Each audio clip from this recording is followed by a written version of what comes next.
ज्योतिर्मय media house सविनय सादर करत आहे श्री अरविंद आणि श्री माताजी यांच्या तत्वज्ञानावर आधारित एक चिंतन. पूर्णयोगाचे अंतरंग. नमस्कार. आज आपण एका जरा वेगळ्या पण महत्वाच्या विषयावर बोलणार आहोत. नमस्कार. आपल्याकडे श्रीमाताजींचं एक लेखन आहे, दिवसभर करावयाची तपस्या नावाचं. हो, खूप विचार करायला लावणार आहे ते.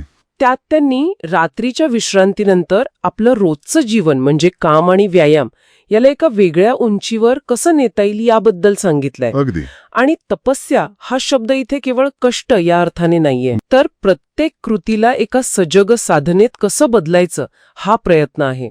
हेच समजून घेऊया आज. नक्कीच. तर श्रीमाताजी म्हणतात की दिवसाची सुरुवात एका विचारपूर्वक आखणीने करायला हवी. आखणी म्हणजे टाइम टेबल सारखं?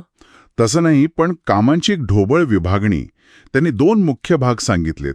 एक म्हणजे शारीरिक संवर्धनासाठी काहीतरी करणं, म्हणजे व्यायाम वगैरे. हो, शरीराच्या विकासासाठी, आरोग्यासाठी. आणि दुसरा भाग म्हणजे आपली रोजची भौतिक कर्म, म्हणजे आपली नोकरी, घरकाम, जगण्यासाठीची कामं. पण गंमत अशी आहे की ही फक्त कामांची विभागणी नाही. अच्छा, मग काय? तर या दोन्ही गोष्टी म्हणजे व्यायाम आणि कर्म या तपस्येचा भाग कशा बनू शकतात यावर त्यांचा भर आहे. म्हणजे एका सजग प्रयत्नाचा भाग. व्यायामाबद्दल काय म्हटले त्यांनी? काही विशिष्ट प्रकार नाही, तसं नाही. पण प्रत्येकाने स्वतःला जुळेल असा व्यायाम निवडणं महत्वाचं आहे, आणि शक्यतो तज्ज्ञांच्या मदतीने. म्हणजे केवळ सोपं वाटलं किंवा मजा येते म्हणून काहीतरी निवडू नये असं म्हणायचंय का? अगदी. कारण त्यात चिकाटी आणि नियमितता खूप महत्वाची आहे. हे जणू एखादं कोडं सोडवण्यासारखं आहे असं त्या म्हणतात. प्रयत्नपूर्वक करायची गोष्ट आहे. खेळाडूंचं उदाहरण पण दिलंय बहुतेक. हो, त्यांचं आयुष्य बघा ना. वरून छान वाटतं, पण आतून किती कठोर शिस्त असते. फक्त मौजमजा नसते. बरोबर. तसंच व्यायामात पण हवं. लेहरीपणा, आळस हे टाळून चिकाटी हवी, नियमितता हवी. हे झालं व्यायामाचं, शिस्त आणि चिकाटी. पण रोजच्या कामांचं काय? त्यात पण अशीच तपस्या करायची? हो, तर तीच तर कर्मातील तपस्या आहे. कोणतंही काम, अगदी आपल्याला कंटाळवाना वाटणारं सुद्धा, अच्छा, ते मनापासून करणं, पूर्ण लक्ष देऊन, त्यात आवड नावड, पसंती नापसंती न आणणं. म्हणजे कोणतंच काम मोठं किंवा छोटं नाही असं बघायला शिकणं. अगदी. ही दृष्टी विकसित करणं महत्वाचं आहे. हे लगेच जमत नाही, मान्य आहे, पण प्रयत्न करायला हवा. पण खरंच जे काम आवडत नाही त्यात रस कसा घ्यायचा हे जरा अवघड वाटतंय. शक्य आहे ते, पण त्यासाठी एक गोष्ट हवी. स्वतःला परिपूर्ण करण्याची, सुधारण्याची तीव्र इच्छा, तळमळ. ती असेल ना, तर मग कोणतंही काम अधिकाधिक चांगलं करण्याचा प्रयत्न कंटाळवाणा नाही वाटत, उलट आनंददायक वाटू शकतो. अच्छा, म्हणजे कामातून फक्त पैसा किंवा कर्तव्यपूर्ती नाही, तर आंतरिक समाधान आणि विकास पण मिळतो. मग ते शारीरिक श्रम असोत किंवा बौद्धिक काम असो, सगळीकडे हे लागू होतं. म्हणजे शारीरिक क्रियांचा उद्देश फक्त बॉडी बनवणं नाही, तर त्यात एक समतोल, शक्ती आणि सौंदर्य आणणं आहे. हो, आणि यासाठी लेखनात एका गोष्टीपासून दूर राहायला सांगितले, सुखलालसा, विशेषतः कामोपभोग. हो, हा मुद्दा आलाय. हे जरा स्पष्ट कराल का? का सांगितलंय असं? त्यांच्या मते कामोपभोगाची प्रत्येक क्रिया ही चेतनेला खाली खेचते, माणसाला दुर्बळ करते आणि नकळत मृत्यूच्या दिशेने नेते. त्यामुळे विश्रांती ही अंधारात किंवा दुर्बलतेत नाही, तर शक्ती आणि प्रकाशात मिळवायला हवी, असं त्यांचं म्हणणं आहे.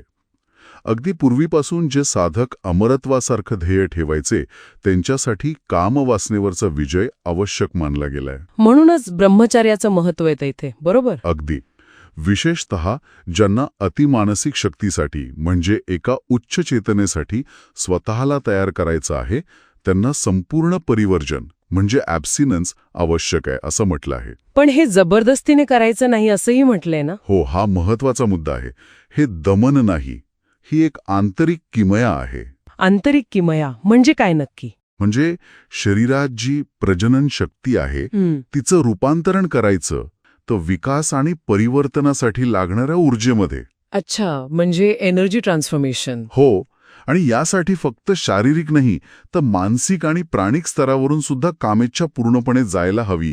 हे आतून घडणारं परिवर्तन आहे, बाहेरून लादलेलं नाही. ही ऊर्जेच्या रूपांतरणाची कल्पना आपल्याला एका मोठ्या निवडीकडे घेऊन जाते, जी लेखनाच्या शेवटी मांडली आहे.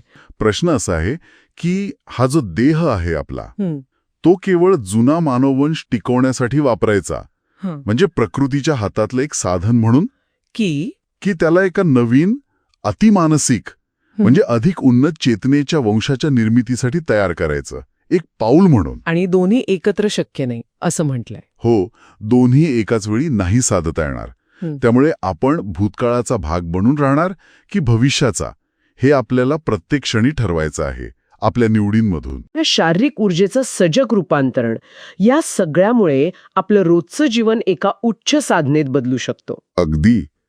ही फक्त शारीरिक शिस्त नाही, तर चेतनेच्या विकासाची आणि स्वपरिवर्तनाची एक खोल प्रक्रिया आहे. आणि शेवटी विचार करण्यासाठी तो प्रश्न राहतोच, तोच कळीचा प्रश्न.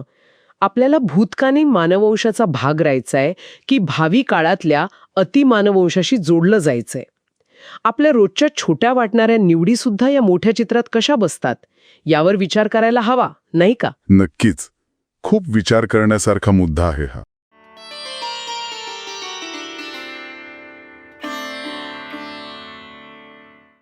धन्यवाद. उद्या पुन्हा भेटूया आपल्या ऑरो मराठी चॅनलवर.